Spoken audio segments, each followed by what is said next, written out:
The morning after Liam Carter disappeared into a hotel on First Avenue with a woman who wasn't his wife, he saw Maya for the first time as a stranger. She stood on the curb outside the courthouse in a raincoat, hair damp, one hand shielding her belly as a black Bentley coasted up like a quiet verdict. Adrian Voss, billionaire, developer, and Storm in a suit, stepped out, the city reflected in his polished shoes. He opened the door for Maya with a care that hurt to watch. Liam had already signed the divorce papers. What he hadn't signed away was the heartbeat. Seattle grays you out first with clouds, then with decisions. Liam Carter had learned to squint at the line between compromise and surrender. He ran a boutique architecture firm from a brick nook in Pioneer Square. 2 junior designers, 1 espresso machine that hissed like a tired dragon. Projects came in flurries: restaurants, a co-working space, a community center whose funding evaporated at the last minute, then nothing for weeks. Maya Ortega, before she became Maya Carter, and then Maya Not Anything, had been his north. An urban planner with a spine of steel and a habit of quoting Jane Jacobs at parties, she'd moved through the world like it was a blueprint she could annotate. They married under lights strung between Douglas firs on Bainbridge Island, vowing to make cities kinder. For a time their missions dovetailed. She drafted neighborhoods. He sketched how those neighborhoods would hold light. Then the drought hit, professionally and privately. Rents climbed. Clients paid late. Liam stared at invoices and felt a pinch no accountant could fix. When Maya landed a grant to pilot a human-centered housing project, Harbor Light, Liam felt pride curdle into fear. She had purpose and leverage. He had an inbox full of circling back. The night with Serena Vale began as escape and ended as a confession. He told himself it was nothing, just a drink after a panel discussion on adaptive reuse at the Sorrento Hotel. Serena spoke like a flicker, quick and bright. She laughed at the right beats and touched his wrist with fingers warm and precise. In the room he forgot he belonged to anyone, then remembered too late. He recognized his face in the dark, another man lying to himself. Maya found the receipt before she found the courage to ask. When she asked, she did it standing by the kitchen sink, palm flat on the counter. "Was it one time?" she said, voice steady, eyes not. "One time," he said, knowing what counted and what didn't. "Do you love her?" "No." "Do you love me?" The truth arrived, wrecked and late. "Yes," he said, but the word had the texture of ash. They both tried to board a ship they'd already missed. Counseling, post-it notes with apologies, reworked schedules, a 2-week break to clear the air, which is another way to say breathe different air. The city didn't slow down to help them. When she told him she was pregnant, the sky had cleared to an improbable blue. They sat on the back steps, knees touching, and Liam felt terror and hope share a chair. "It's yours," she said. "We conceived before the hotel." He cried, he vowed, he failed. 2 weeks later, he met Serena again, this time in an office with a view, the city at a flattering angle. He told himself he was ending it. He told himself she understood. He didn't notice how expertly the door closed behind him. The divorce papers came in a manila envelope that smelled like toner. They agreed to kindness on paper. In person, they drifted like strangers across a crosswalk, each pretending not to see the other's shadow. The morning in front of the courthouse, the Bentley stopped like a period. Adrian Voss stepped out, a name that showed up in op-eds and ribbon cuttings. Someone whose money was a weather system. Maya didn't look at Liam, but she nodded when Adrian offered shelter from the rain. In that nod, Liam saw a decade collapse. He clutched the manila envelope and understood that losing someone isn't always loud. Sometimes it's the soft thud of a luxury car door closing. Maya had not planned to be anyone's rescue. She had spent her 20s in windowless rooms with maps taped to walls, learning to translate human need into zoning language.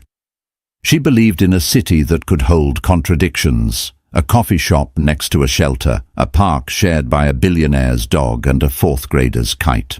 Harbor Light began as a sketch. 12 stories of mixed-income housing, ground-floor daycare, a rooftop garden threaded with herbs. She pitched it with a calm that hid the tremor inside. The grant covered soft costs and community outreach. Construction money would require a miracle or a mogul. Adrian Voss is interested, her program director had said, eyes gleaming with the relief of someone who didn't have to find the money herself. He likes legacy projects. He likes redemption stories. Maya didn't flinch at the word. Redemption had been weaponized in her vicinity lately. When Adrian invited her to lunch at a quiet restaurant in South Lake Union, he listened more than he spoke. He watched people the way some men watch stocks. "Harbour Light is elegant," he said, tapping the site plan. "It will outlive us both." "I hope so," she said, measuring him with the same tool she used for old buildings. "Is it salvageable?" "I don't want your name on the facade." He smiled. "What do you want it to say?" "Home." He signed on as anchor funder with a flourish that looked like generosity and was also strategy. His donation came with covenants that read like silk: advisory oversight, veto power over contractors, first right of refusal on ground floor retail. "We move faster if I carry some of the weight," he said. "Bureaucracy will eat you alive." She remembered being eaten in smaller ways, by doubts, by men who mistook her clarity for an invitation. She also remembered the smell of Liam's T-shirt, the one he wore when sketching late, coffee and graphite, a home her senses kept insisting still existed. When she told Adrian she was pregnant, she didn't cry. In the quiet after the sentence, he nodded, a hand moving a fraction toward her before retreating. "You'll need a buffer," he said. "Media, funders, the city. People can be kind until they sense leverage. Come work from my office. Use my driver. Let me absorb the noise." It sounded like a shield and felt like a net. She wanted to be strong enough to stand in rain and call it weather. But there was another truth. The fatigue that no nap cancelled, the way the baby made decisions with her body. She thought of Liam, his apology texts stacked like bricks, his silence between them louder, and decided that asking for help wasn't surrender if she wrote the terms. "Fine," she said, "I'll use your office, but I keep control of the community process, and no cameras unless I say yes." He inclined his head. "Deal." In his world, rooms opened before she reached them. Assistants materialized with tea. The elevator learned her floor, but there were prices, always. A board member referred to Harbour Light as Maya's pet project, and chuckled like that was cute. Adrian cut him off with a glance that felt like a drawn blade, but the cut landed on Maya's nerves anyway. Nights were the hardest. Alone in her apartment on Capitol Hill, she listened to an old clock count seconds. She missed the small cruelties of marriage, the way Liam left cabinet doors open because they were evidence of proximity. She missed the way he said "we" when he meant "I," and how he was learning. She missed who she'd been before she had to be somebody else to survive him. On a grey Sunday, she met her friend Nadia at Cal Anderson Park. Nadia handed her a thermos of ginger tea and the expression of someone who would help bury a body if asked. "Are you with him?" Nadia nodded toward a headline on her phone. "Voss backs new housing venture." "I'm with Harbour Light," Maya said. "And the baby?" "Is mine," Maya said, and they both laughed, which made the tears easier later. Nadia squeezed her hand. "You can do this, with or without them." Maya nodded. The baby turned, a gentle wrench, and she had the thought that surprised her with its sweetness. "You and me, kid, we're going to build a home." Liam's office smelled like plan sets and stale coffee and the ghost of a hope that hadn't vacuumed in a while. After the courthouse, he spent hours rearranging his books, then sat down and did nothing. He tried to sketch and produced an anxious knot. He tried to read zoning code and fell asleep, waking with a start as though caught stealing. The firm, Carter Atelier, was two people and a contractor named Ray who called him boss with cheerful sarcasm. "You okay, man?" Ray asked, leaning in the doorway. "Define okay." Ray looked at him the way one looks at scaffolding, making sure it would hold. "We got the Capitol Hill Cafe Reno. Demo starts Tuesday. Right, Liam said, grateful for something that didn't require an apology. What he didn't say, Serena had texted that morning. You good? A simple rectangle of a message that made his stomach tilt. He typed and erased responses until his phone slid face down onto the desk like a felled bird. He met Nadia for coffee because he trusted her to tell him when he was being ridiculous. She had met Maya first, then decided to tolerate Liam as an extension. That was how it felt sometimes. He was a +1 to his own life. You look like bad news, she said, handing him a croissant and narrowing her eyes. What did you do after the courthouse? Went to the office, tried to work. And? Failed at both. Good, she said. Failing at work is a step. It means you aren't pretending it's fine. Do people come back from this? He asked, surprising himself. Not the marriage. I know that's an arrogance to assume. I mean from being the man who does the thing he swore he'd never do. Only if they stop narrating themselves as tragic heroes, Nadia sipped. You aren't special. You're just someone who let a wound drive the car. He breathed out a laugh. That's comforting in a way. What are you going to do? She asked. Work. Stay sober around my phone. Be present when Maya lets me be. And find out who Serena actually is. Nadia raised an eyebrow. Why? Because it doesn't add up, he said, the thread tugging at his mind. The way she showed up, the timing, the second meeting. I'm not saying I'm not responsible. I am. But I think I was also useful. That is the most male sentence I've heard this week, Nadia said, then softened. But maybe you're right. So find out. Just don't confuse detective work with penance. He nodded and went to the cafe site. He measured walls, listened to the building settle, took notes on how light curled at 3 p.m., a professional muscle remembering itself. In the evening he walked without destination until the rain found him. He stopped in front of the Sorrento like a man studying the scene of a fire he lit. Liam, a voice said behind him. Serena Vale wore a mustard coat and the expression of someone who always found the camera. She tilted her head. You ghosted. I imploded quietly. That too, she said, not unkindly. Do you want to talk? He did not.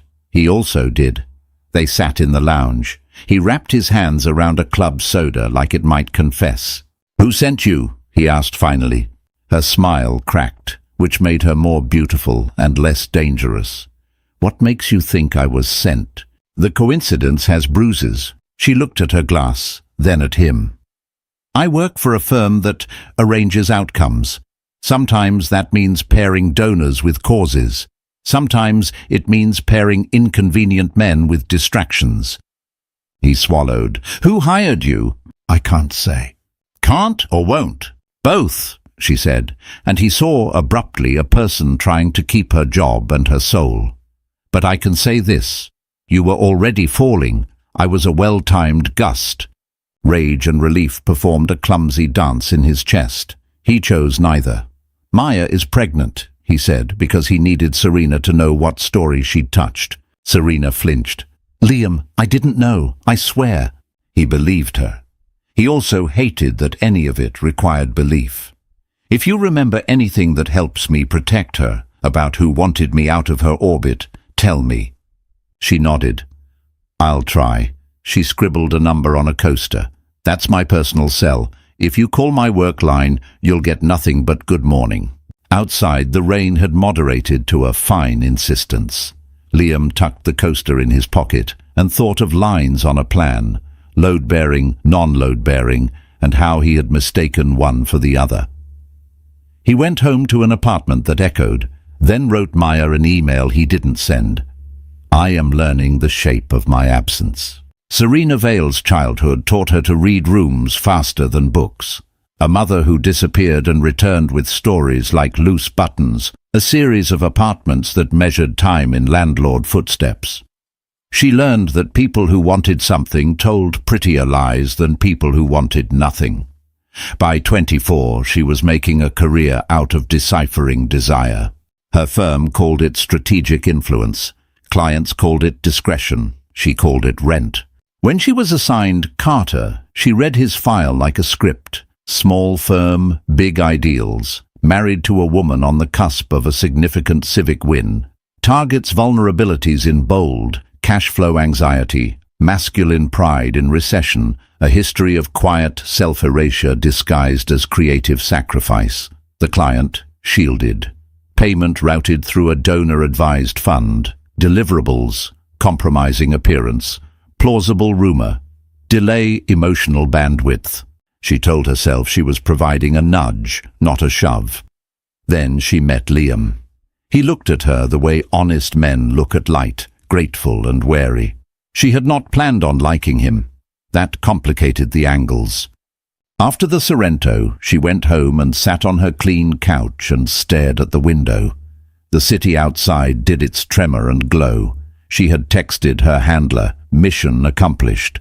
She typed and then deleted a second message, he's not built for this, and then chewed her lip until it stung. The second meeting had been orchestrated. A chance invitation to a breakfast panel. A random seating chart. Liam walked into the room as if into an echo of himself.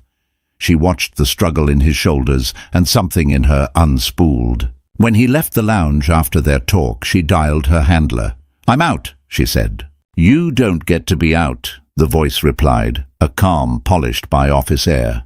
"Then consider me inconvenient." Silence. Then a new voice, older, empty of surprise. "Serena, this is Adrian Voss. I hear you're interfering with an arrangement." She stood. The name disoriented her the way turbulence does when you've forgotten you're in the sky. "Mr. Voss," she said, buying a second, too. "I don't know what arrangement you mean." He ignored the lie with professional courtesy. "You were retained to help Mr. Carter move on from a marriage that no longer served either party." She laughed, because lies deserve laughter sometimes. "Is that what we're calling it?"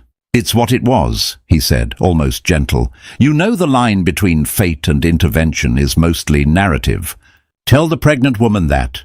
He didn't speak for a beat. When he did, his voice shifted, smaller, less iron. "I didn't know she was pregnant. Now you do." "I don't want her harmed," he said, and Serena heard a tone she had not expected, protectiveness with a fissure. "End your involvement. No more contact with Liam. Consider your contract concluded." "And my fee?" "Paid." "Of course."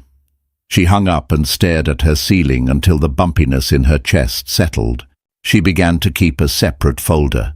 Emails that smelled of rot, memos about narrative friction, a timeline that mapped to Maya's due date like a shadow. She wasn't a whistleblower. She was someone who recognized a cliff when she saw one and had decided to stop pushing. When Liam asked who had hired her, she could not say because power hires multiple masks, but she could bring a match to the fog. She sent him a single email that night from a new account. "Look at Harbour Light's ground lease addendum, the one your ex signed with advisory oversight." She closed her laptop and exhaled. She was not a heroine. She wanted to sleep through the next month and wake up in a life with less explanation. The city did not promise her that. It promised nothing, which was, in its way, honest. Adrian Voss refused to be surprised by storms. He preferred owning umbrellas in advance. His wealth was an accumulation of contingencies. A shipping startup flipped before the crash, a real estate portfolio assembled before neighborhoods learned their names, a chain of data centers that hummed under green roofs. He'd married once, briefly, to a woman who looked at his calendar like a competing empire. The divorce settlement was generous and quiet. He learned the cost of affection marketed as equity. Maya did not present like an acquisition. She presented like a standard he had not met. When she spoke about Harbour Light, she drew lines from history to now, from policy to porch light. And he saw his money change costume, from power to penance. He had not consciously set out to detonate a marriage. He had, however, learned that some partnerships were friction points. He had also learned how to help fate along without leaving fingerprints. The firm that found Serena had been recommended by a man who owed Adrian a favor. The favor had been called in with 3 sentences and no nouns. When Serena said the word pregnant. He stepped to the window of his corner office and looked out at a city he could move and not change. He thought of his mother, a nurse's aide who had believed that money meant problems ended when the bills were paid. He wished that were true. He went to Maya's apartment that evening, not because he doubted her strength, but because he understood the difficulty of absorbing kindness while building a fortress. He brought soup. It was a clumsy gesture, but sincerity unpracticed always looks like thrift store clothing. "You don't have to bring food," she said at the door, smiling despite herself. "I don't have to do most things I do," he said. This one seemed harmless. They ate at her small table. The clock counted. Outside, rain tattooed the awning. "I spoke to someone today," he said finally. "A person I shouldn't need to speak to. She told me some news I should have learned from you, but I didn't. I'm sorry for that." Maya watched him the way you watch a dog you can't read. Curious, cautious. "I would have told you this week," she said. "I was trying to say it without making it about you." "Nothing is about me that I don't make about me," he said, dry, surprised by his own candor. "I want to help, Maya, not own, not decorate, help." "You don't get to do only the parts of help that make you feel noble," she said, and the sentence landed between them with the satisfying weight of something true. "You come with brightly colored strings. I have a baby to grow. I have a project to shepherd. I have a spine, in case you missed it." He laughed softly, noted. She looked at him, really looked, seeing beyond the magazine gloss. "Why Harborlight? Why me?" He could have said branding. He could have said legacy. He could have said the truth disguised as strategy. He said, "Because once, when I was a boy, we lived in a car for a month while my mother waited for a rent check.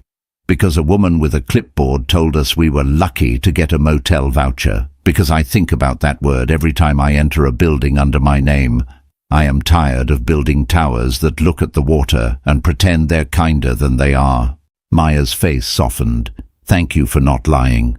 "I try to save my lies for the market," he said. "It hasn't made me many friends." "Money's friends are conditional," she said. "You know this." "Yes." He hesitated. "I also know I made a mess by trying to clean quietly." She didn't ask for details. She didn't want the wallpaper peeled back farther than necessary. "Here are my terms," she said, steady. "You fund without veto. You advise when asked. You never speak to anyone who can influence my life without telling me first. And if I say no cameras, it means no cameras." He nodded, agreed. "And Adrian, if the father of my child shows up differently than he has, you don't get to decide I need protecting from that either." The word father landed like a new staircase. He felt something in himself accept a limit and unclench. Understood. He left that night aware of a new gravity. Power recognizes with both resentment and relief the rare person who is not dazzled by it. He had a line to walk now, influence without insertion. He had never done that well. He would try. Later, in bed with his city lit outside the window, he thought of Serena's voice, brittle and brave. He thought about ending his distance with a phone call that said, "Don't do this again." He texted instead, "Contract concluded. Stay safe." It felt like washing a knife you shouldn't have used. Liam sat on his floor with documents like fallen snow. He'd requested the Harborlight file as a concerned citizen and been granted a redacted avalanche. He found it by accident at first, a clause tucked into an addendum almost nobody reads unless paid. Advisory oversight extended to approval rights in the case of material deviations from progress timeline, defined by a schedule the funder's board set. If the city delayed permits, which cities do like breathing, the funder could intervene to ensure project viability, including temporary leadership adjustments. He stared until the words arranged into the shape of a trap. He called Serena's new number with his heart in his throat. "I found it," he said when she answered. "Good," she said, relief rusting her voice. "You were part of this," he said, not a question and not an accusation exactly. "I was part of a machine," she said. "We're all part of machines." I'm trying to stop mine from grinding your ex-wife's life." "What do I do?" he asked, and the humility of it felt like a borrowed shirt that finally fit. "Tell Maya," Serena said. "She'll hear it from you if you've built a bridge since you burned the last one." He wrote the email 3 times. He deleted all 3. He texted, "Harbor Light Addendum gives funder power to replace you if permits are delayed. Please look. This isn't to win points. It's to warn." He put his phone down and picked it up and put it down again until the device became an enemy. No reply. He didn't deserve one. He went to the cafe site and worked until his body remembered satisfaction. He ate a sandwich sitting on an overturned crate and didn't scroll. That night he showed up at a recovery group meeting in a church basement, though his addiction was not a substance, but a behavior that numbed like one. He listened to men and women talk about the wreckage of choices that felt like oxygen at the time. When it was his turn, he stood. "I'm Liam," he said, voice thinner than usual. "I'm here because I broke a promise and then broke myself trying to narrate that as character development. I'm here because I want to be a father who doesn't need a crisis to do the right thing." After, a man named Jorge clapped him on the shoulder. "You're in the right room," he said. "We don't do magic here, but we do time." Time, it turned out, provided responses. At midnight, Maya replied to his text. "I saw the clause. I hate that I needed you to find it for me, but I'm grateful you did. We'll talk at the community meeting tomorrow. Don't make it about you." He wrote, "Understood." The community meeting at the neighborhood center was the kind that makes democracy look beautiful and itchy. Folding chairs, bad coffee, a whiteboard with Harbor Light's bullet points. Maya stood at the front, tired and luminous. Adrian stood to the side, an observer with a wallet. Liam sat in the back row because humility has geography. "I want to be transparent about funding," Maya said, marker clicking. "There's an addendum that gives our funder more power than I'm comfortable with. We will amend it." An older woman raised her hand. "Baby, can you amend a billionaire?" Laughter rippled, then quiet. "We can amend a contract," Maya said, "and we can change who's invited to the table. That includes everyone here." Adrian stepped forward, unexpected, microphoneless. "I support the amendment," he said. "No veto power, advisory only. I want this project to serve the community, not my ego." A man in a baseball cap muttered, "Funny way to say that with a watch like that." But the room nodded. Afterward, in the parking lot's wet sodium light, Maya approached Liam. He got to his feet too fast, nerves spiking. "Thank you," she said. The words were bruised and warm. He nodded. "You don't owe me that." "Maybe not," she said, "but it's true." He forced himself to keep the conversation simple. "I'm redesigning a cafe," he blurted, then winced at himself. "That's not relevant." "It is," she said, smiling unexpectedly. "I liked when you talked about light." He looked at her and saw, flickering, the habit of us. He also saw the weight in her shoulders, the reservation. He swallowed the useless sentence that scratched his throat, "I miss you," and replaced it with something serviceable. "If you need me to talk to the permitting team, I can. I know a couple of inspectors. I know what words help." "I will ask if I need that," she said, setting a boundary with elegance.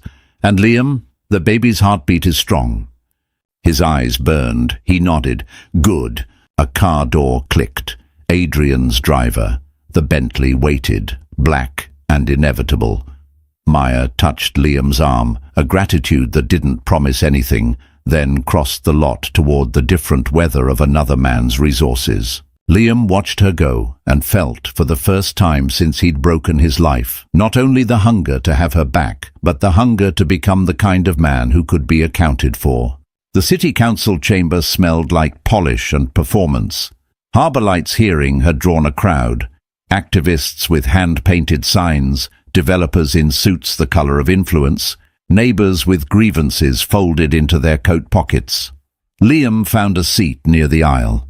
Serena slid into the row behind him, wearing a black dress like a statement. "I'm here, and I see." Maya sat at the front with her team. She looked pale but steady. Adrian took a seat 3 rows back, a deliberate demotion. The council chair tapped her microphone. "We're here to consider the Harbour Light proposal," she intoned. "We will hear from the applicant, then the public." Maya spoke first. She talked about design as empathy, about elevators that smell like fresh paint instead of fear. She talked about rent structures that left room for groceries. She did not talk about heartbreak or billionaires or the baby rolling under her ribs like a new moon. Her voice only wavered once on the word home. Then came the parade. A landlord who didn't like the way affordable sounded on his block. A teacher with a story about a student sleeping in a car behind the school. A man who kept saying property values like a prayer. Nadia spoke, crisp as a bell. "We're not building a burden," she said. "We're building a future where my goddaughter doesn't have to memorize the bus routes of shelters." When it was Adrian's turn, he stood and did the thing billionaires do when they try to be small. "I am providing funding," he said. "I am not, as of last night, holding veto power. I will not profit from Harbour Light. I request that you hold me publicly to that." Murmurs. The council chair arched an eyebrow. "That's unusual." "So is sleeping in a car," he said. Serena leaned forward, whisper soft. "He did the right thing fast to avoid doing the right thing slow," she said, and Liam couldn't tell if that was a compliment. Then a woman approached the microphone with a printout clutched like evidence. "This," she said, "is an investigative piece I was sent," and she glanced at Serena. "It suggests that certain influences were applied to the personal life of Harbour Light's planner." The air changed. Maya went still, the way a forest goes still when a match appears. The chair frowned. "We don't adjudicate personal matters here." "Except when personal becomes political," the woman said, quoting someone or everybody. Serena stood. "I need to speak," she said. "I was part of a consulting engagement that facilitated a situation which hurt a person who didn't deserve it. That person is Maya Ortega.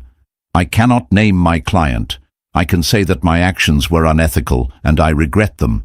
Gasps. Phones lifted like a field of small suns. Maya's cheeks flushed, then cooled. She stood and leaned toward the mic. "My private life is not a public process," she said, voice low, iron-laced. "But since we're here, I am pregnant. The father is my ex-husband, who is not perfect and is also trying. The funder of Harbour Light has agreed to relinquish power that does not belong to him. And a woman who contributed to my pain is choosing to stop. None of that changes whether Seattle needs places for people to sleep and sing and make lunches. Approve this project or don't, based on its merits. I will not be leveraged." Silence held. Then a smattering of applause grew into something sturdier. The chair rapped her gavel, irritated at the display of feeling. "Order," she said, ordering people who'd already organized themselves into belief. During a recess, Maya slipped into the hallway. Liam followed at a respectful distance, then stopped when he saw her wobble. She braced a hand on the wall. He reached her in 3 steps.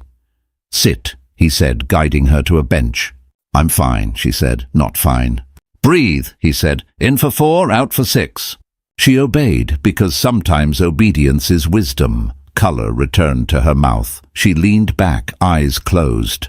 Adrian approached, urgency barely leashed. He stopped when he saw Liam's hand on the bench, not possessive, just present. He lowered himself onto the opposite end. "I'm okay," Maya said, eyes still closed. "If one more man asks me if I'm okay, I will regulate private capital out of the city with my mind."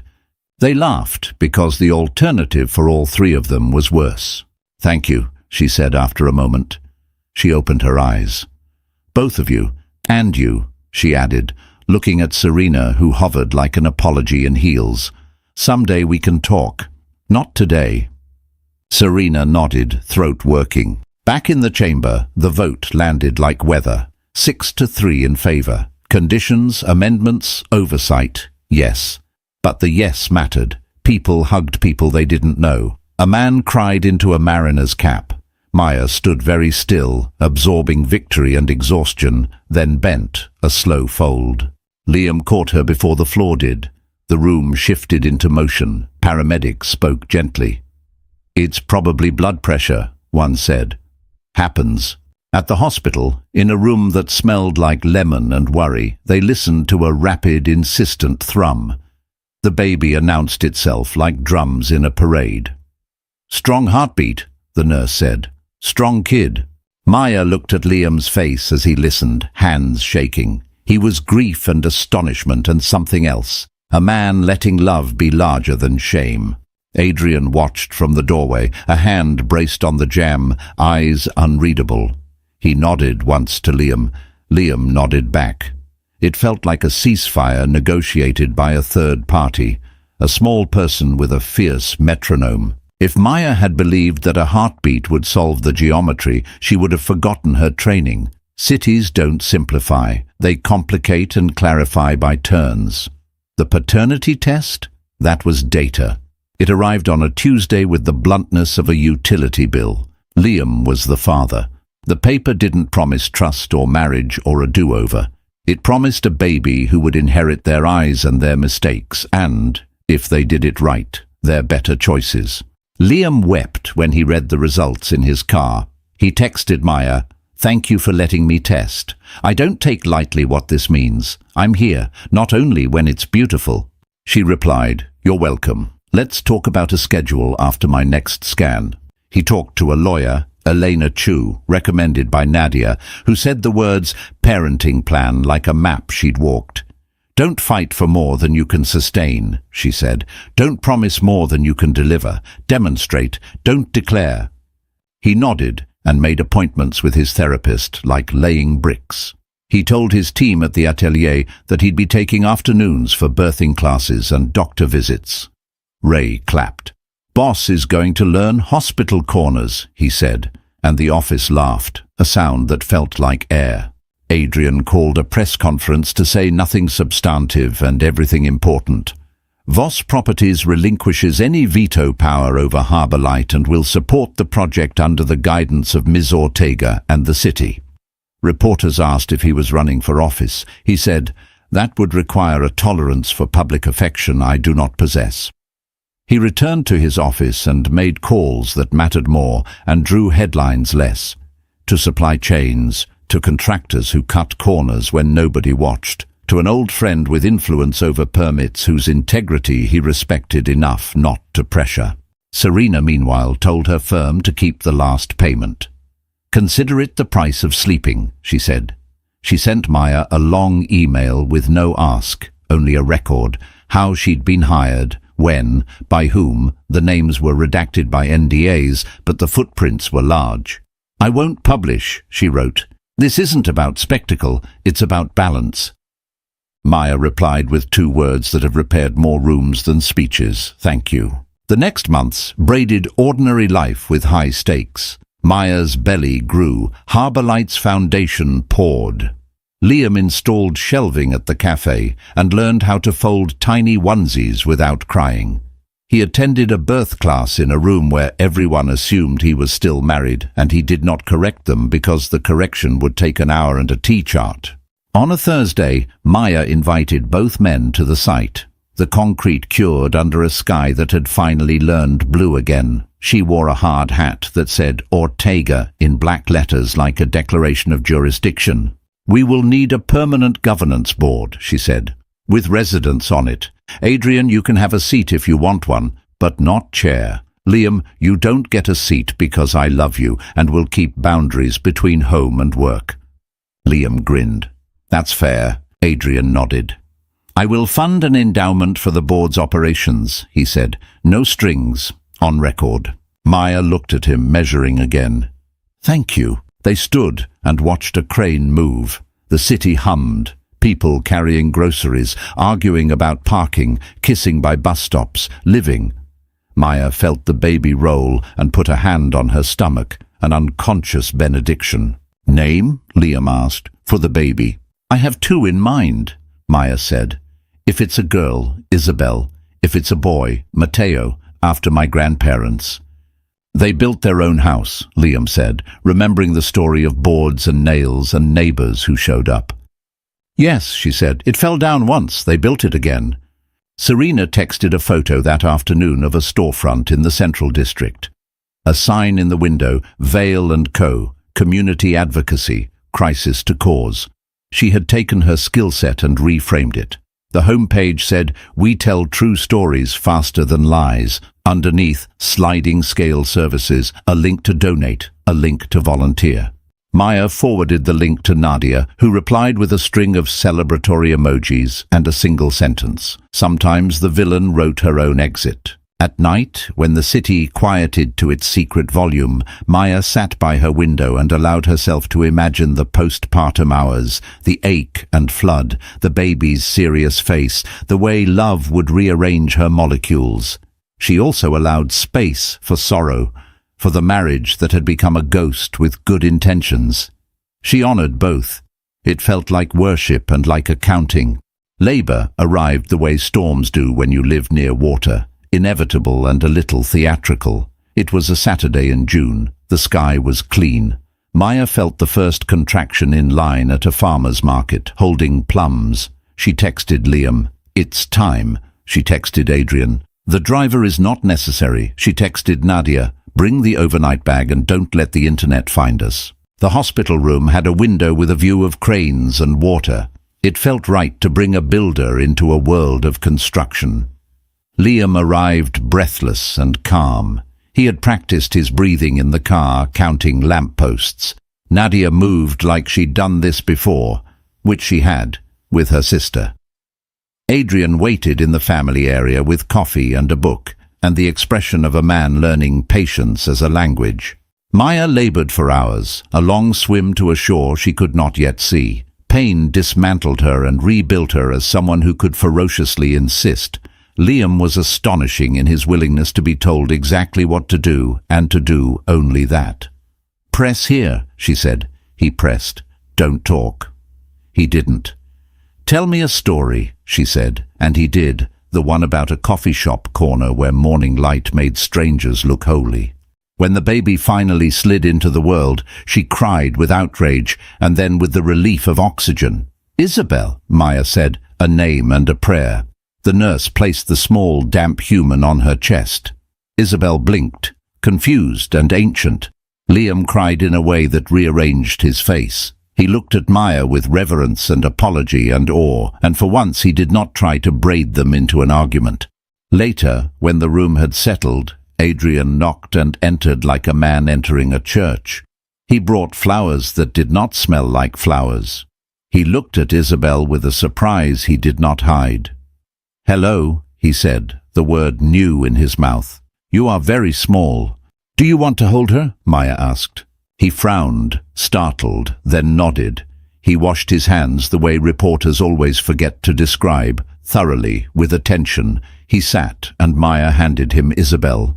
He held her like a contract, and then forgot to be careful because love arrived and knocked the numbers out of his head. Isabel grunted, unimpressed and enchanted. He exhaled. "She has your focus," he said to Maya. "And your stubbornness," he said to Liam, surprising them both. They laughed. The moment braided something that had been frayed. Weeks later, Harbour Light's ribbon-cutting unfolded. The building rose clean and intentional, with balconies like smiles and a daycare entrance painted with constellations. The sign at the front read, "Harbour Light," in letters that would patina nicely. No donor names. At the podium, Maya spoke about beginnings and maintenance. "The work," she said, "isn't cutting a ribbon. It's showing up on a Tuesday when the elevator needs repair and the daycare teacher has the flu and somebody's late on rent because life happened. The work is unglamorous. The work is why we're here." The crowd cheered because they were happy and because happiness is a public good. Residents moved in, pushing carts, carrying plants. A girl in a pink shirt pointed at the rooftop garden and gasped. "Tomatoes!" she shouted at nobody in particular. Serena stood in the back, watching and not taking credit. Her new non-profit had a table with a mismatched tablecloth and a stack of flyers. She'd raised enough money to hire 2 staff and pay herself barely more than rent. Adrian shook hands and then stepped away to watch the building be used. He put his phone in his pocket and let an email from a reporter go unanswered. He would continue to be a man with more access than most and a tendency to oversteer. But he had learned something about letting other people drive. Liam carried Isabel, now 3 months old, in a sling. She slept with the serene selfishness of the beloved. He had repaired most of the damage at the cafe, which now smelled like cardamom and good decisions. He and Maya had established a rhythm that didn't pretend to be marriage. Shared calendars, Thursday dinners with Isabel, Sundays where he took her to the park so Maya could nap. He was lonely and content in alternating measures. He had learned to let both be true. Maya walked the hallways and memorized noises. She stopped in the daycare and cried when a toddler handed her a plastic carrot. She walked to the rooftop garden and touched basil. She stood at the edge and looked out at a city that had tried to swallow her and had failed because she was indigestible. At sunset, she found Liam by the west-facing windows. They stood next to each other, not touching, inventorying what they had kept. "I thought redemption would feel like a trumpet," Liam said. "But it feels like dish soap and apologies that don't require an answer." "Trumpets are for parades," she said. "This is urban maintenance." He smiled. "Do you ever think about us?" she said, uncomplicated. "Of course, but the answer I keep getting is that loving someone doesn't mean you have to live with them. It means you live with your love for them until it changes shape." "That sounds like you," he said. "It sounds like me," she agreed, which is not the same as victory and better. Below them, the daycare lights blinked. On a balcony, a woman watered a plant and danced a little to a song only she could hear.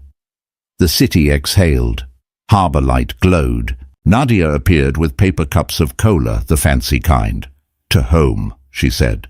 "To home," they repeated and drank and let the word be a place and a practice. Isabel woke and demanded the moon. Someone would figure out a way to show her where it slept. If this story found you, if you felt the sting of betrayal, the slow courage of repair, or the quiet relief of boundaries that hold, stick around. On this channel, we tell human-sized epics, messy, layered, and honest enough to feel like Tuesday night.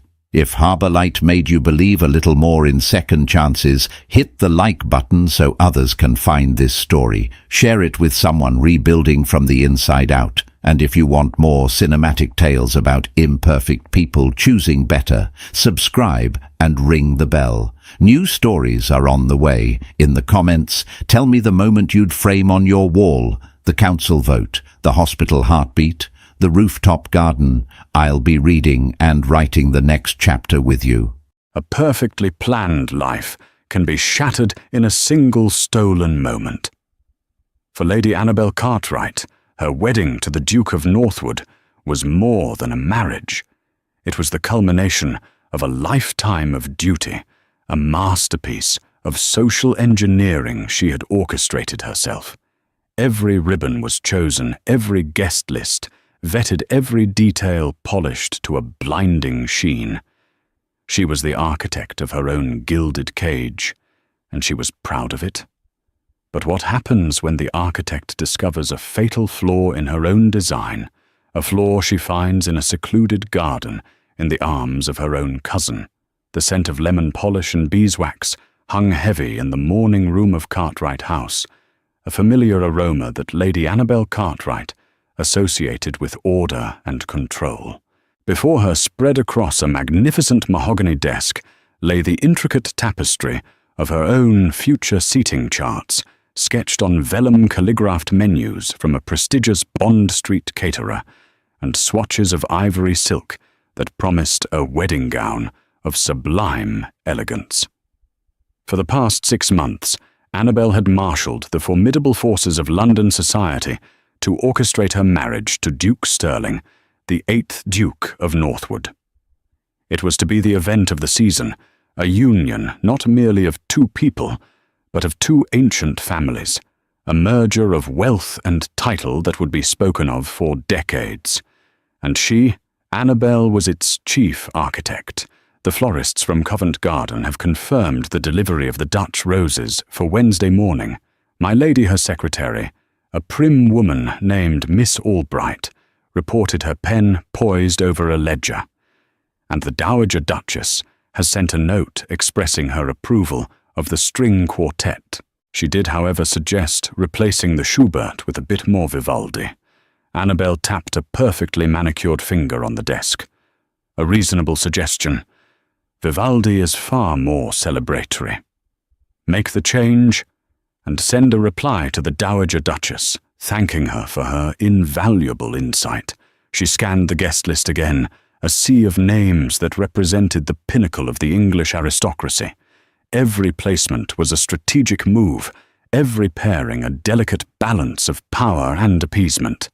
It was a language she understood better than any other.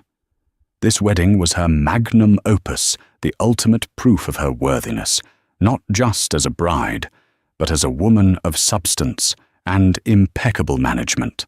Her father, the Earl of Westfall, entered the room, his chest puffed with pride. Sterling is a lucky man, Annabel. Damned lucky. There isn't another woman in all of London who could manage such an affair with such precision. Annabel offered him a small, practiced smile. Perfection is merely the result of careful planning, father. It was the family motto in a sense. The Cartwrights were not the wealthiest of the peerage, nor the most powerful, but they were impeccably correct. They maintained their position through strategic alliances and an unblemished reputation, a reputation Annabel was now cementing with the most brilliant match of the decade. Sterling was everything. A duke should be handsome, in a severe, classical way, impossibly wealthy, and possessed of a title that stretched back to the Norman conquest.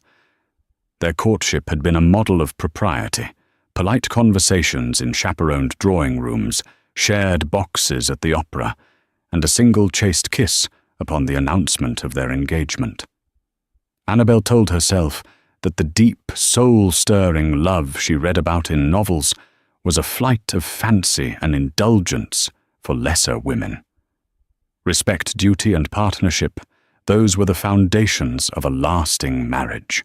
Passion was a fleeting, dangerous thing, a fire that could too easily burn a house down.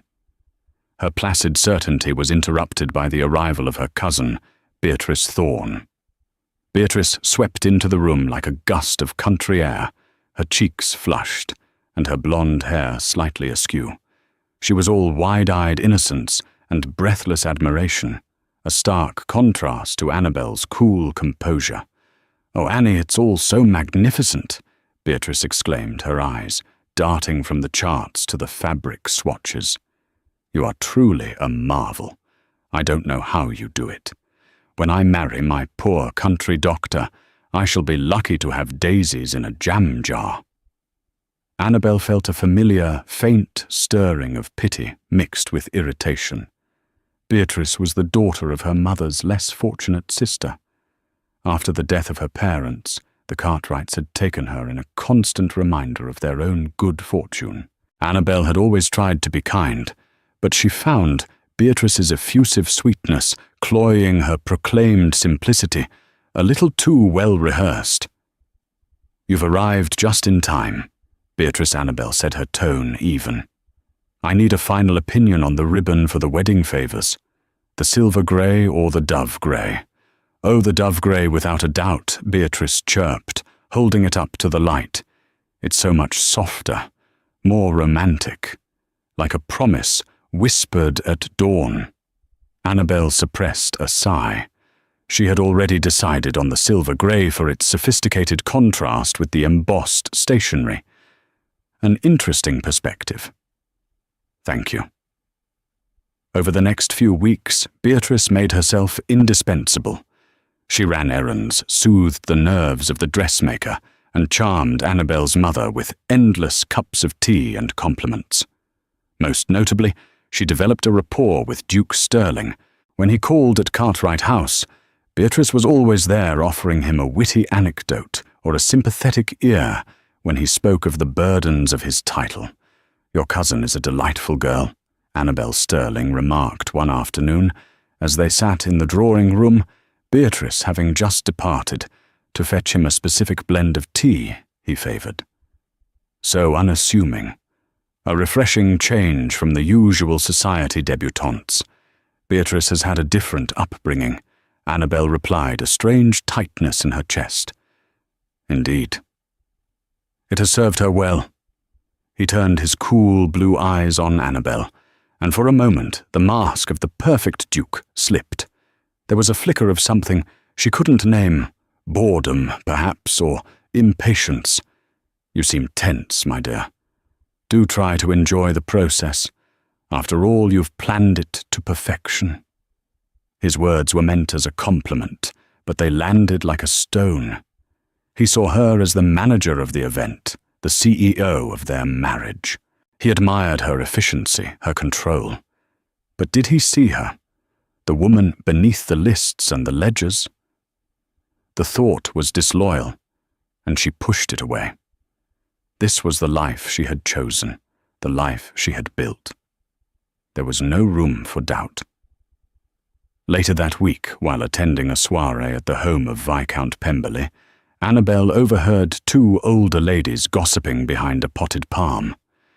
The Duke of Northwood, you say, well, he's certainly landed on his feet with the Cartwright girl, one whispered, after that dreadful business with the Italian opera singer last year. They say he was utterly besotted, quite lost his head. Hush, Mildred, the other cautioned. That was all swept away. He's a duke, after all. They are allowed their indiscretions before settling down. And Lady Annabel is the epitome of respectable. She'll keep him in line. Annabel felt a chill creep over her skin, despite the warmth of the ballroom. She had heard vague rumours, of course, whispers of a wilder streak in Sterling's past, of gambling debts and passionate affairs. Her father had dismissed them as the jealous mutterings of society. Sterling was a duke. His past was his own. Her business was his future, their shared future. She lifted her chin, smoothed the silk of her gloves, and moved back into the glittering crowd. She was Lady Annabel Cartwright, the future Duchess of Northwood. She did not listen to gossip.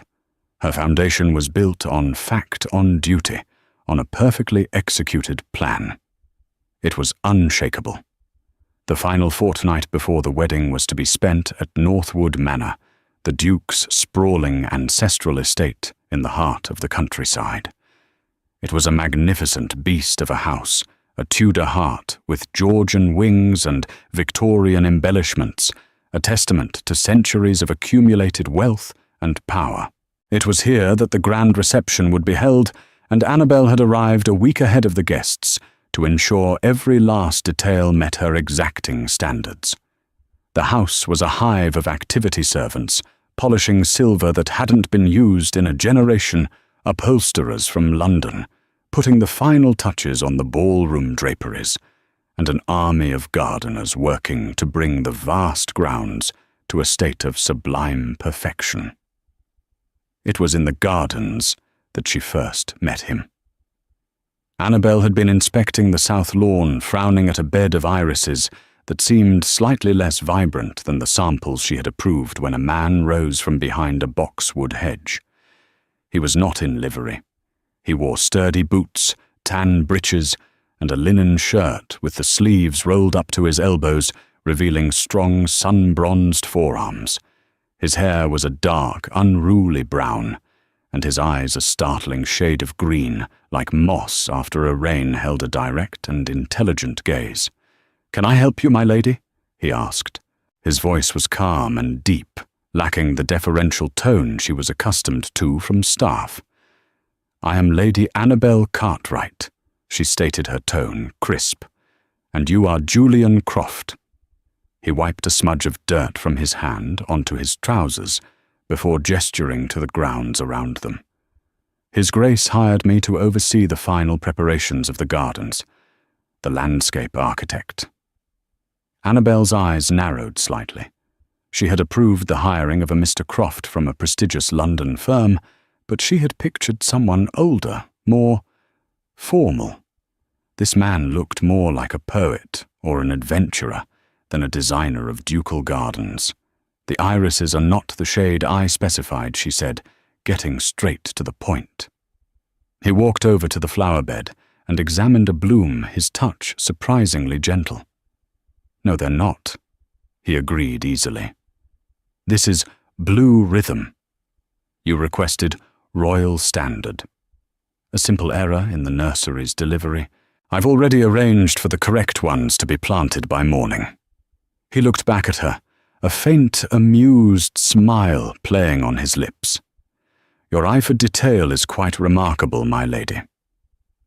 There was no mockery in his tone, only a simple statement of fact. Yet Annabel felt a strange warmth rise in her cheeks. Most people were intimidated by her meticulous nature. This man seemed to appreciate it. Over the next few days, their paths crossed frequently. She would find him supervising the placement of stone urns along the terrace or debating the merits of climbing roses with the head gardener. He spoke of plants not as decorations, but as living things with histories and personalities. He talked about how light fell at a certain time of day, how a path should invite a person to wander rather than direct them. He challenged her gently but persistently. You've planned for everything, Lady Annabel, he remarked one afternoon as they stood by the ornamental lake. Every contingency, every possible view. But have you planned a place for a person to simply be a place with no purpose other than to sit and breathe? She was taken aback. The purpose of these gardens on the day of the wedding is to impress the guests.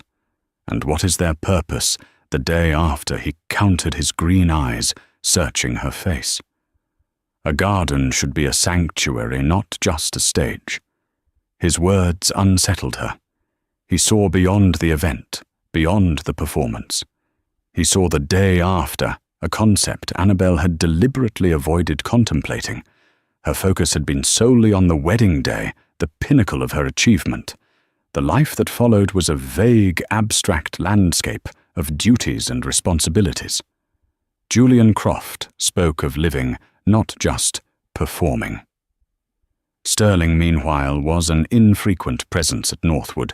He would ride in from London for a day, inspect the progress, with a critical eye approve Annabel's decisions, with a distracted nod, and then disappear again, citing urgent matters of state or business with his solicitors. The running of a duchy is a complex affair, my dear, he'd say, patting her hand. I'm fortunate I have you to manage all of this, so I may focus on my duties. In his absence, Beatrice flourished. She had arrived with Annabel's mother and was ostensibly there to provide Annabel with support. Instead, she became the de facto lady of the manor. She learned the household staff's names, charmed the vicar, and took to walking the grounds with a proprietary air. When Sterling did visit, Beatrice was a constant presence at his side, laughing at his dry jokes, hanging on his every word, her adoration as bright and obvious as a sunflower. Annabel watched them, a knot of unease tightening in her stomach. His Grace is so burdened, Beatrice would sigh to Annabel in the evenings. It is a blessing he has you so steadfast and capable, and I am glad I can provide him with a little light-hearted distraction. He says my chatter amuses him. The word distraction snagged in Annabel's mind. It felt wrong. She saw the way Sterling's eyes would follow Beatrice as she moved through a room. She saw the way Beatrice would lightly touch his arm as she made a point. It was all perfectly innocent on the surface, the affection of a cousin-in-law-to-be, but underneath Annabel sensed a current of something else, something she couldn't or wouldn't name. One evening, exhausted from a long day of fielding crises, a stained tablecloth, a missing crate of champagne, Annabel sought refuge in the gardens as dusk fell. She found Julian Croft sitting on a stone bench in a small, secluded area she hadn't noticed before. It was a simple circle of white flowers, moonflowers, night-scented stock pale roses, surrounding a small fountain. "What is this place?" she asked softly. He looked up, not surprised to see her. "This is the moon garden," he said, "for the day after. All the flowers here are chosen for their scent and luminescence after the sun goes down." He gestured to the bench, a place to simply be. She sat beside him, the silence comfortable. The air was thick with the sweet fragrance of the blossoms. For the first time in months, the endless lists and timetables receded from her mind. "You're not like them," he said quietly, looking towards the brightly lit windows of the great house. "And who are they?" "The people who live in houses like that. Their lives seem to be a performance for the benefit of others. You perform it better than anyone, Lady Annabel. But your eyes, they're tired of the stage." His perception was so acute, it was like a physical blow. No one had ever looked at her and seen past the perfect composed facade. Not her father, not her mother, and certainly not her fiancé. She felt a sudden, terrifying urge to tell him everything, the pressure, the loneliness, the gnawing feeling that the perfect life she had built was nothing more than an elaborate empty set. But she was Lady Annabel Cartwright. She did not indulge in such emotional displays. "You are very presumptuous, Mr. Croft," she said, her voice cooler than she intended. He didn't flinch. He simply looked at her, his expression one of profound, regretful understanding. "Perhaps. But I am rarely wrong about what is real and what is for show. I hope you find some time to enjoy this garden, my lady. For yourself." He stood and walked away, leaving her alone with the scent of the moonflowers and the chilling echo of his words. The perfectly constructed porcelain of her world had developed a hairline crack, and for the first time, Annabel was terrified it might be too fragile to survive the week. The week of the wedding descended upon Northwood Manor like a conquering army. Carriages crunched up the gravel drive day and night, disgorging a glittering cargo of lords and ladies, dowagers and debutantes. The house, once a place of mere preparation, was now a theatre of social performance. Every room buzzed with conversation, laughter, and the rustle of silk. Annabel was at the centre of it, all the serene, unflappable commander directing her troops. She glided from conversation to conversation, her smile never faltering her composure, a shield of impenetrable grace. She greeted Sterling's formidable mother. The Dowager Duchess accepted the fawning compliments of distant relatives and ensured every guest felt supremely important. On the outside, she was the picture of the perfect bride-to-be. On the inside, she was fraying at the seams. Julian Croft's words haunted her. Tired of the stage, she saw the truth of it in the mirror each morning. The weight of holding everything together, of being the flawless centerpiece of her own creation, was exhausting her. Sterling was in his element, the consummate host. He was charming, attentive, and regal, moving through the crowds with an easy confidence. And Beatrice, a blushing flower in a simple but flattering gown, was his shadow. She was always there to fetch him a glass of sherry, to laugh at his anecdotes, to gaze up at him with an expression of pure, unadulterated worship. Society saw it as the sweet affection of a young cousin for her new, important relative. Annabel saw something else. She saw the way his hand lingered on the small of Beatrice's back just a second too long, the private smiles they exchanged across a crowded room. Each instance was a small, sharp prick against her heart. She told herself she was being foolish, overwrought with pre-wedding nerves. The night before the wedding, a grand ball was held in the newly refurbished ballroom. It was the culmination of all her planning, a dazzling spectacle of candlelight music and jewels. Annabel, in a gown of shimmering silver, danced the first waltz with her duke. "You've done it," my dear Sterling murmured, as he guided her through the steps. Perfection. My mother is even impressed, and she is a woman who is impressed by nothing."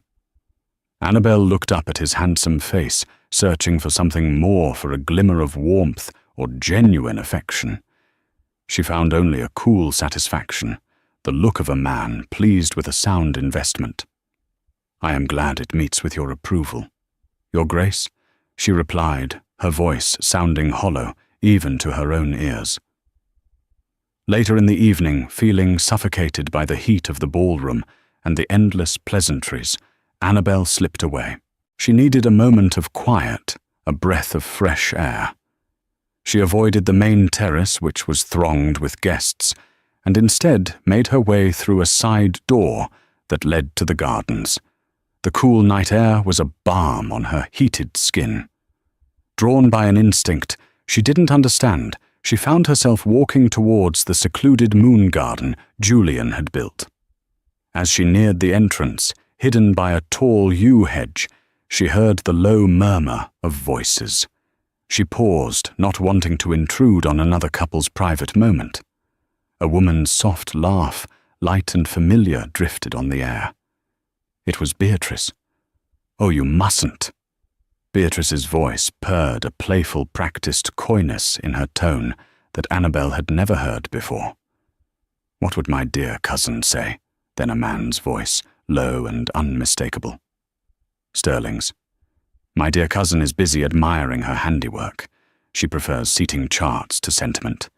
She wouldn't understand this." Annabel froze her hand, flying to her mouth to stifle a gasp. Her blood ran cold. She was hidden by the dense hedge, but through a small gap in the leaves she could see them. The moon garden, her one place of sanctuary, was illuminated by the soft glow of lanterns left burning from the party. And there by the fountain stood her fiancé and her cousin. Sterling's back was mostly to her, but she could see the proprietary way his hands rested on Beatrice's waist. Beatrice was looking up at him, her face alight with a triumphant, adoring expression that was nothing like the innocent sweetness she usually wore. It was the face of a predator who had captured her prize. "She understands duty, Sterling." That is all Beatrice whispered, her hands creeping up his chest to circle his neck. "She doesn't understand passion. Not like I do. Not like we do." "No," Sterling agreed, his voice thick. "She does not." And then he lowered his head and kissed her. It was not a chaste, polite kiss like the one he had given Annabel. It was a deep, hungry, passionate kiss, a kiss of familiarity and possession. Beatrice melted against him, her body arching into his, her fingers tangling in his hair. They were not two people stealing a furtive moment. They were lovers, comfortable and sure in their intimacy. The world tilted on its axis. The perfectly constructed reality Annabel had spent her life building, the magnum opus of her wedding, shattered into a million pieces. Every polite conversation, every shared smile, every moment of Beatrice's fawning helpfulness was cast in a sickening new light. It wasn't just a betrayal.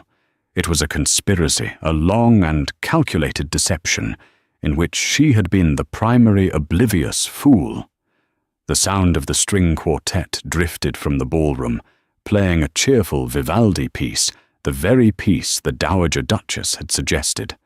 The music, once a symbol of her control and success, now sounded like a mocking funeral dirge for her entire life. Annabel couldn't breathe. She backed away from the hedge, her movements stiff and silent, her heart a block of ice in her chest.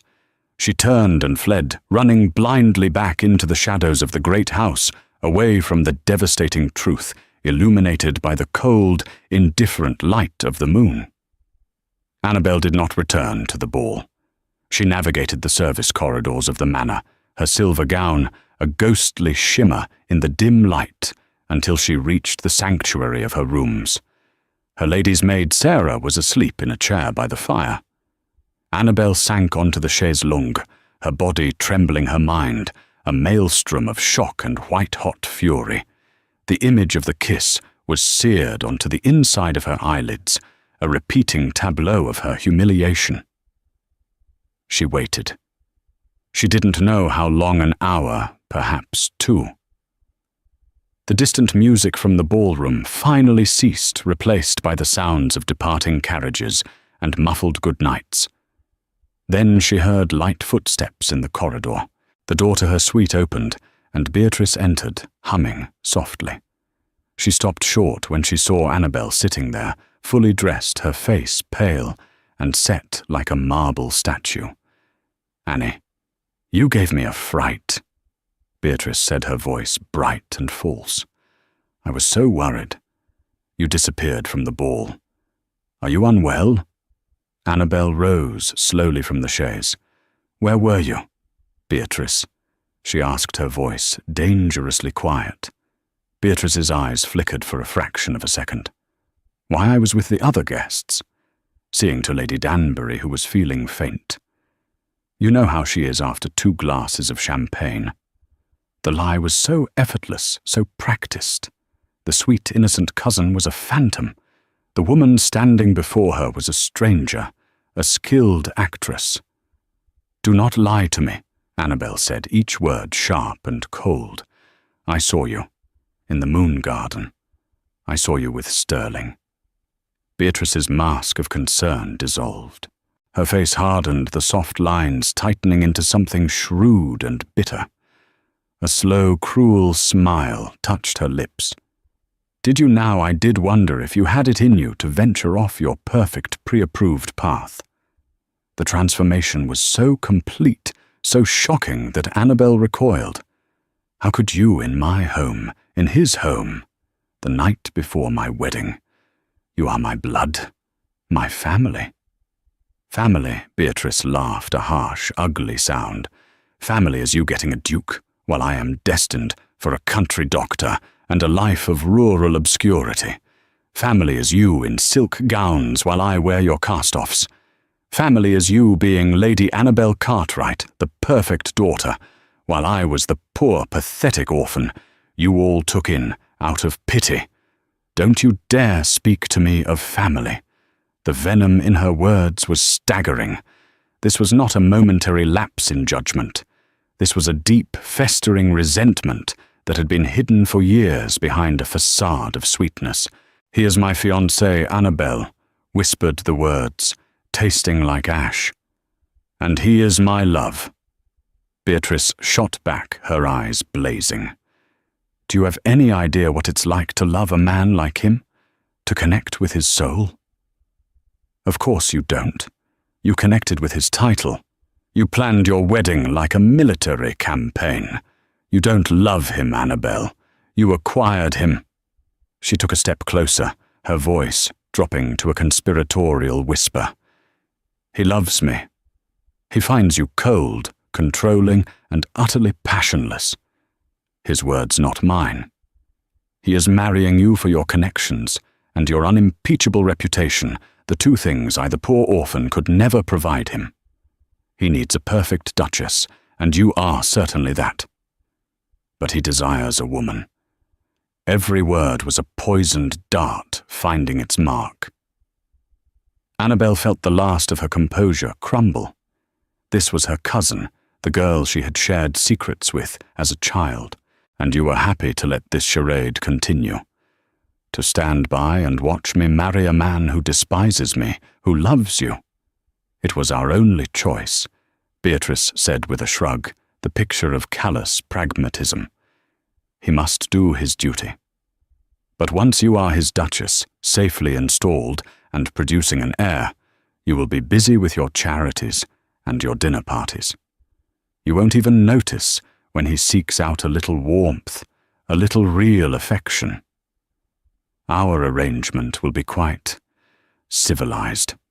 The sheer audacity of it, the cold-blooded planning, stole Annabel's breath. They had plotted her future, reducing her to a broodmare and a hostess, a convenient shield for their sordid affair. Just then, the door opened again. Duke Sterling stood on the threshold. He took in the scene, Beatrice's defiant posture, Annabel's stricken face and his expression didn't change. There was no surprise, no remorse, only a weary annoyance, as if he had walked in on a tedious domestic squabble. "I thought I might find you here," he said, his voice level. He looked at Annabel. "I assume you know." "Get out," Annabel said to Beatrice, her voice shaking with rage. "Get out of my sight." Beatrice gave Sterling a lingering, meaningful look, and then swept from the room, leaving the scent of her perfume and betrayal in her wake. Annabel turned to her fiancé, the man she was to pledge her life to in less than 12 hours. "Is it true?" "Most of it, I imagine," he said, walking to the drinks tray and pouring himself a brandy. He didn't offer her one. Beatrice can be dramatic, but the essential facts are correct. I have a deep affection for her. She understands me in a way you do not. You love her. It was not a question. "I am fond of her," he corrected, swirling the brandy in his glass. "Love is a messy, inconvenient emotion. I am marrying you, Annabel. That has not changed. This is an advantageous match for both of us. Our union will secure your family's position and provide my estate with a duchess of impeccable breeding and skill. What I do in my private time should not be your concern so long as I am discreet." Annabel stared at him aghast. He wasn't even apologizing. He was explaining the terms of their business arrangement. The man she had thought was merely reserved was, in fact, a monster of cold, calculating selfishness. "You expect me to accept this?" She choked out. "You expect me to marry you, knowing you will be running to my cousin's bed at the first opportunity to live a lie for the rest of my life." He finally looked at her, his eyes as cold and hard as blue ice. "I expect you to be practical. You are a Cartwright. You understand duty. Think of the scandal. Your father's reputation, your family's honor, all of it ruined. The guests are here. The Archbishop is waiting. Everything is in place. You have planned it all so perfectly. Are you really going to throw away your masterpiece over a common, vulgar emotion like jealousy?" He weaponized her own nature against her, using her pride, her planning her entire identity as a cage to keep her trapped. He wasn't asking her to marry him. He was telling her she had no other choice. The unraveling was complete. She was no longer the architect of her own life. She was just another piece to be moved on his board, a pawn in a game she had never even known she was playing. The silence in the room after Sterling left was absolute. He had not waited for a reply, so certain was he of her compliance. Annabel stood frozen, the Duke's chillingly pragmatic words echoing in the vast emptiness of her future. "Are you really going to throw away your masterpiece?" He saw the wedding her life's work as a chain to bind her. And he was right. The scandal would be catastrophic. Her father would be destroyed. Her mother would never recover from the shame. She was trapped, cornered by the very duty and propriety she had so carefully cultivated. Sleep was impossible. She paced the floor of her bedroom, the silk of her ball gown whispering with every frantic step. She was a prisoner in a house of her own design. Just after dawn, there was a knock at her door. It was her father, the Earl of Westfall. His face, usually ruddy and cheerful, was pale and drawn. "Sterling has spoken with me," he said, his voice a strained whisper. He couldn't meet her eyes. "He told me there was a misunderstanding. An unfortunate situation with Beatrice. A misunderstanding." Annabel's laugh was brittle on the verge of hysteria. "Father, he is in love with her. They have been seeing each other behind my back. They plan to continue after we are married." The Earl flinched, but his resolve hardened. "Annabel, you must be sensible. Men of Stirling's station. They have certain appetites. Beatrice was foolish, and she will be dealt with. She'll be sent away, but the wedding must go forward. Think of our name. Think of what we have worked for. Everything is at stake. My happiness is at stake, she cried, her voice cracking. Happiness is a luxury, he retorted, his voice rising with desperation. Duty, honor, position, those are what matter. Those are forever. You are a Cartwright. You will do your duty. You will walk down that aisle, and you will marry him. I will not have this family ruined by a fit of feminine pique. He left her, then his command hanging in the air like a death sentence. She was utterly, completely alone. Her father, her fiancé, her cousin, they had all betrayed her, all chosen their own interests over her heart. She sank to the floor, her magnificent gown pooling around her like a silver shroud, and for the first time since she was a small child, she wept. She wept for the fool she had been, for the lie she had lived, and for the future she was being forced to endure. As the morning light grew stronger, a desperate, wild idea began to form in her mind. It was madness. It was ruin. It was also possibly the only way out. She needed help. Her lady's maid, Sarah, was loyal, but she was a servant of the house, bound to her father. There was only one person at Northwood Manor who had looked at her and seen a person instead of a title. She scribbled a frantic note, her handwriting nearly illegible. I must speak with you, urgently. Meet me at the old boathouse by the lake as soon as you can. She sealed it and found Sarah. Sarah, I need you to do something for me, and you must not tell a soul, especially not my father, she pleaded, pressing the note and a heavy gold coin into the maid's hand. Please find Mr. Croft, the landscape architect. Give this only to him. Seeing the raw desperation in her mistress's eyes, the loyal maid nodded, her expression grim. Of course, my lady. Annabel waited an agonizing hour. She changed out of her ruined ball gown and into a simple riding habit, a costume for an escape she wasn't yet sure she had the courage to attempt. She slipped out of the house through a little used garden entrance and made her way down to the lake, her heart hammering against her ribs. Julian Croft was waiting for her inside the dusty, sun-drenched boathouse. He was leaning against an overturned skiff. His arms crossed his green eyes, filled with a grave concern that needed no words. "My lady," he said simply. The dam of her composure broke. The whole sordid story came pouring out of her, the kiss in the moon garden, Beatrice's venom, Stirling's cold ultimatum, her father's command. She told him everything, the words tumbling over each other in a torrent of pain and humiliation. He listened without interruption, his gaze never leaving her face, his expression shifting from shock to a deep, simmering anger on her behalf. When she finished her voice, a raw whisper, he was silent for a long moment. The only sound was the gentle lapping of the water against the pilings outside. "He is a fool," Julian said finally, his voice low and intense. "They are all fools to see you as nothing more than a beautiful ornament for their ambition." He took a step towards her.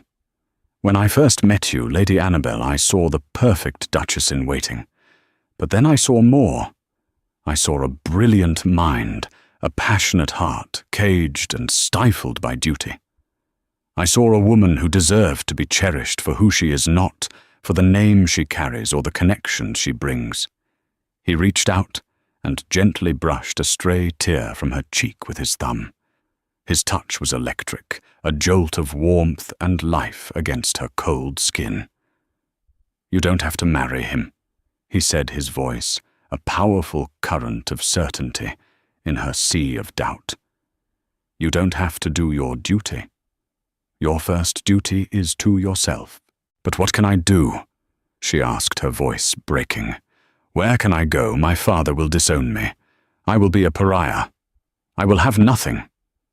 You will have yourself, he countered fiercely. And you will not be alone. He took a deep breath, his gaze unwavering. Annabel, come with me. I'm not a duke. I have no title, no great estate. I have my work, my hands, and a small cottage in Cornwall with a garden overlooking the sea. It's not a life of glittering balls and high society, but it is a real life. A life where you could be happy. He was offering her an escape, not just from the wedding, but from everything. From the gilded cage she hadn't even realized she was in until the door was slammed shut and locked. It was a desperate, impossible gambit. To choose him would mean scandal ruin and the complete annihilation of the life she knew. To refuse meant a different kind of ruin, a quiet, soul-crushing life sentence of private misery and public performance. He saw the war in her eyes. I love you, Annabel, he confessed, his voice thick with an emotion she had only ever read about. I think I have from the moment I saw you frowning at those irises. I love the strength you hide, the passion you suppress.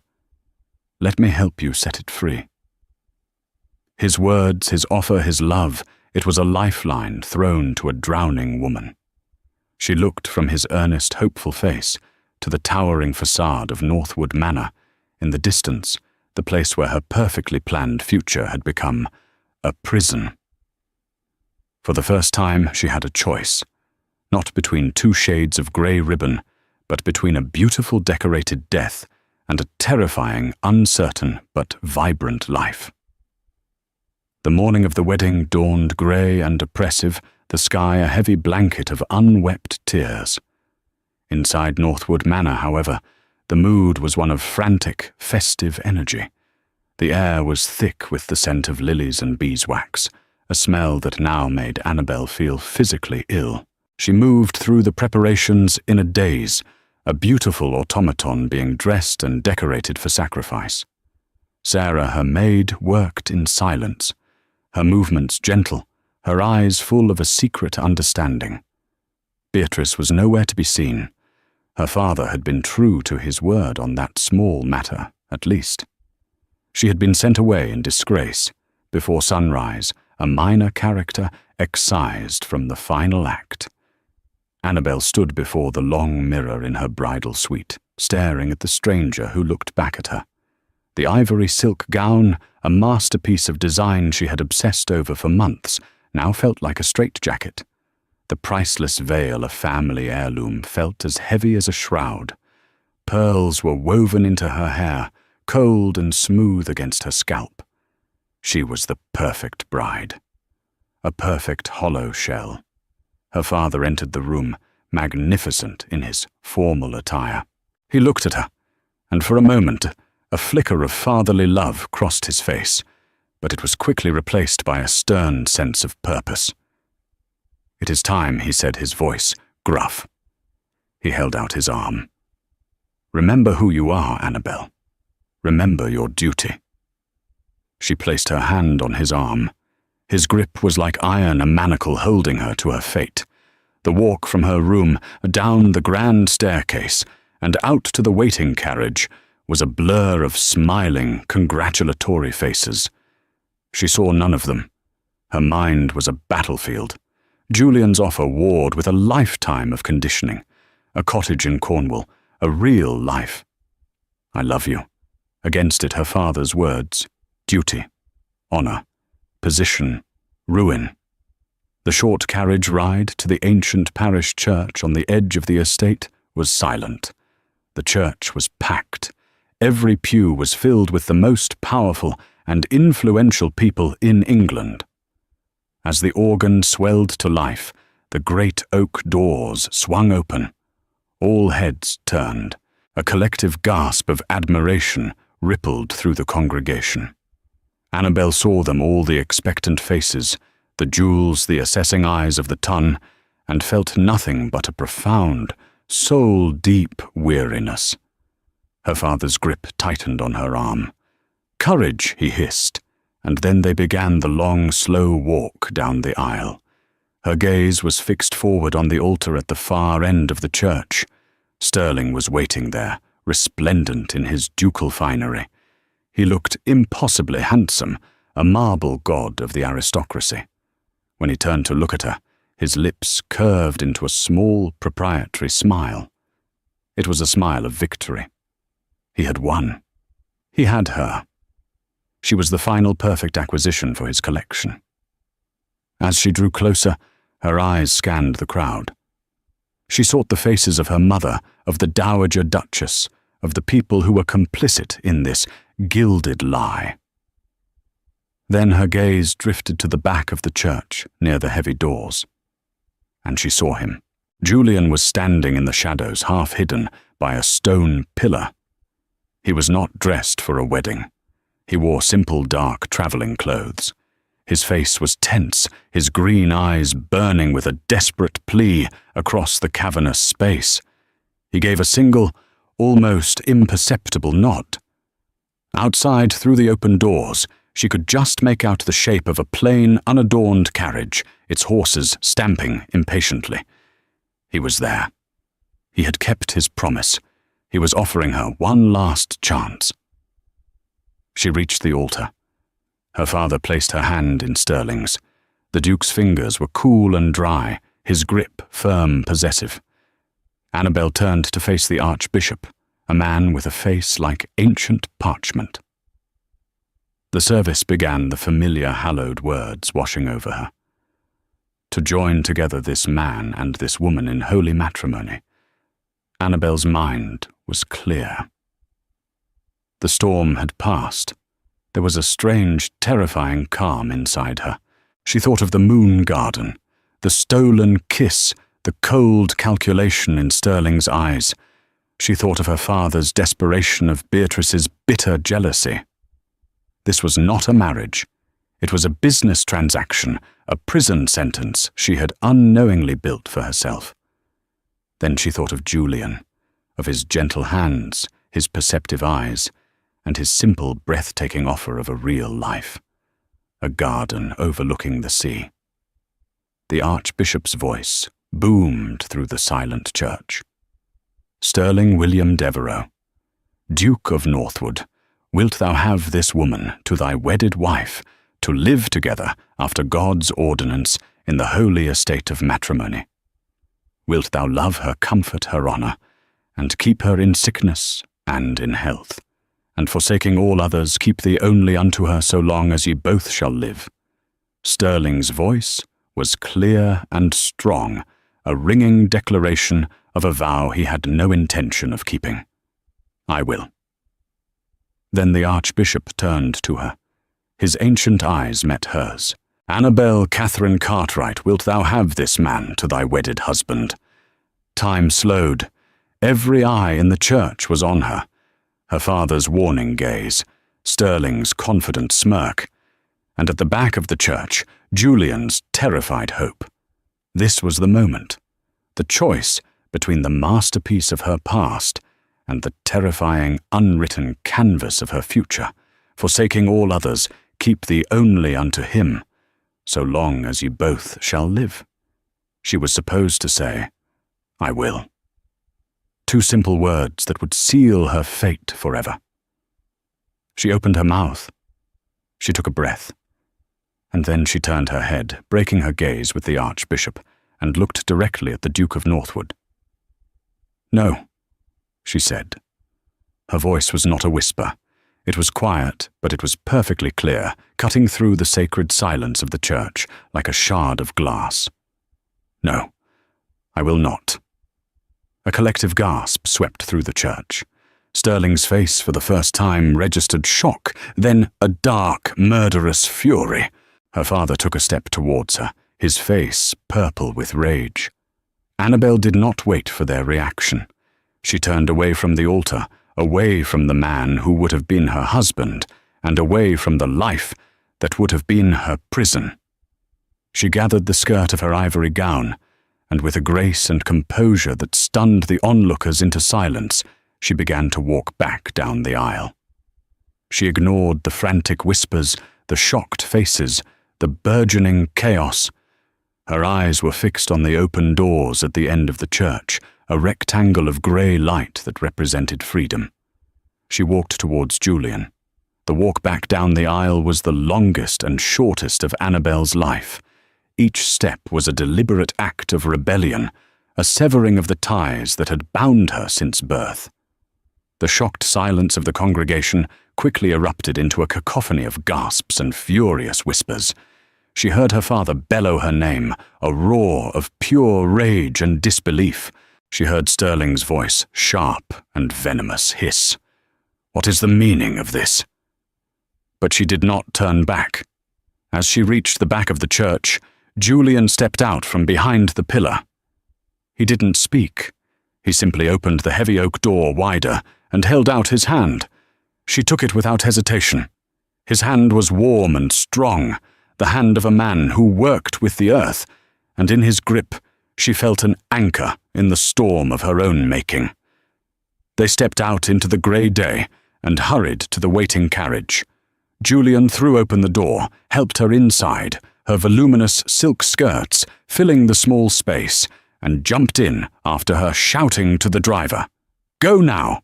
The carriage lurched forward just as the first guests began to spill out of the church, their faces a mixture of confusion and outrage. Annabel caught one last glimpse of her father, standing on the steps. His face a mask of apoplexy, his life's ambitions crumbling around him. She felt a pang of sorrow not for the life she was leaving, but for the man so imprisoned by it. Then she turned her face forward and did not look back. The journey was a blur of jostling movement and racing landscapes. They did not speak much at first. Annabel, her adrenaline fading, began to tremble, the full weight of what she had done settling upon her. She had not just called off a wedding, she had detonated a bomb in the heart of the aristocracy. The scandal would be legendary. Julian took her hand again. "Are you all right?" he asked, his voice gentle. She looked at him, at his kind, earnest face, and a laugh escaped her lips, a true, unburdened laugh. "I have no idea," she admitted, "but I am not sorry." He smiled, a wide, brilliant smile that transformed his entire face. "Good. That's all that matters." They travelled for 2 days, stopping only at quiet, out-of-the-way inns, before finally reaching the coast of Cornwall. The cottage was just as he had described it, small and built of weathered grey stone, perched on a cliff overlooking a wild, churning sea. The air was clean and tasted of salt, and beside the cottage was a plot of land, untamed and overgrown, waiting for a garden to be planted. The weeks that followed were a revelation. Annabel learned to live without a lady's maid, without a schedule, without the crushing weight of expectation. She learned to cook clumsily at first and to tend a fire. She traded her silk gowns for simple wool and linen, her ornate hairpins for the sea breeze. She walked for hours along the cliffs with Julian, talking about everything and nothing, about architecture and botany, about poetry, and their dreams for the future. He showed her the foundation of a new life, one built not on duty and appearance, but on partnership, respect, and a deep, abiding love. News of the scandal eventually reached them in a letter from Sarah forwarded through a trusted friend of Julian's. The story had exploded through London. Duke Sterling and Beatrice Thorne were irrevocably disgraced, their affair dragged into the harsh light of day by the public humiliation of the failed wedding, made them targets of ridicule and censure. Any possibility of their own union was destroyed. Society, for all its private vices, could not publicly condone such a blatant betrayal. The Dowager Duchess, it was said, had retired to the country in shame. Sterling was ruined not by his infidelity, but by the public rejection, a wound to his pride from which he would never recover. Annabel's father, the Earl of Westfall, had disowned her, as she knew he would. In his world, her actions were an unforgivable sin. The Cartwright name was tarnished, perhaps forever. Reading the words, Annabel felt a quiet sadness, but no regret. The gilded cage had been beautiful, but she had chosen the sky. One clear, sunny afternoon several months later, Annabel stood beside Julian on the patch of land next to their cottage. In her hands, she held not a seating chart, but a rough sketch on drawing paper. It was a plan for their garden. "I was thinking a stone path here," she said, pointing with a dirt-smudged finger, "and we could plant sea thrift along the edge. It's hardy enough for the wind." And here she paused, a thoughtful smile on her face, a place with no purpose, just a bench to sit and watch the sun go down. Julian came to stand behind her, wrapping his arms around her waist and resting his chin on her shoulder. He looked at her, drawing then at her face, which was more beautiful now, touched by the sun, and filled with a serene confidence than it had ever been in the glittering ballrooms of London. "It's perfect," he said softly. And it was. It was not a grand design meant to impress 1,000 guests. It was a small plan for a shared life, a foundation for a future they would build together with their own hands from the ground up. That single defiant no at the altar was not just the end of a wedding, it was the beginning of a life.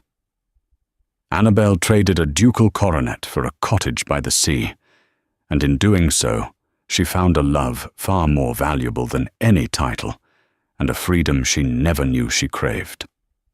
Her story is a powerful reminder that sometimes the most perfectly laid plans are the ones we must have the courage to tear up. If Annabel's journey from a pawn of society to the queen of her own heart resonated with you, please show your support. Hit that like button. Share this story with someone who needs a reminder to choose their own happiness, and subscribe to our channel for more tales of love, rebellion, and finding your own happily ever after, often in the most unexpected of places. Thank you for listening.